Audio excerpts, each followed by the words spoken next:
المغربية في كل أصداء العالم. طبعا منتخب فرنسا على الجهة اليسرى المحاولة قائمة وموجودة من خارج منطقة العمليات في الجهة اليسرى.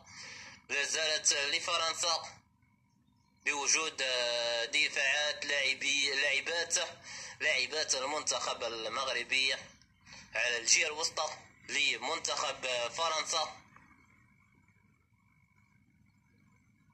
على المحور الأوسط ترسل هذه الكرة أماما وإلى خارج أرضية الملعب وإلى ركلة مرمى لاعب رينار رقم 3 كما تشاهدون. ركلة مرمى لمصلحة خديجة الرميشي حارسة مرمى المغرب. 35 دقيقة، ثلاثية مقابل 0 للمنتخب الفرنسي أمام المنتخب